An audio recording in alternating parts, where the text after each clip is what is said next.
நமக்குன்னு ஒரு உதாரணம்னு இருக்கும் இல்லையா? எத்தனையோ பேர் நம்ம நண்பர்கள்னு சொல்லிக்கிறோம். சினிமாவில் நிறைய போலி நண்பர்கள் நிறைய பேர் இருப்பாங்க. பிரச்சனை வரும்போது காணாமல் போடுவாங்க.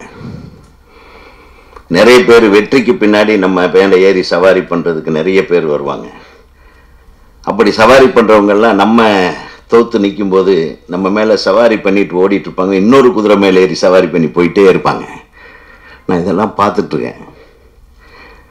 அதையெல்லாம் பார்க்காம சூரிக்காக நான் எதை வேணாலும் செய்வேன்னு சொல்லி கூட நின்று அந்த கதாபாத்திரம் என்னவாக இருந்தாலும் சரி, பட் ஒரு ஒரு கேரக்டர் நடுவில் செத்து போகுது, அந்த கேரக்டரில் ஒரு ஹீரோவாக நடித்தவர் பண்ணலாமா அப்படின்லாம் யோசனை பண்ணாமல் சூரிக்காக நான் செய்வேன் அப்படின்னு உறுதிமொழியோடு நம்ம சசிகுமார் அவர்கள் மிக அற்புதமான ஒரு பர்ஃபார்மன்ஸ், எக்ஸ்ட்ராடினரி பர்ஃபார்மன்ஸ். நான் உண்மையிலுமே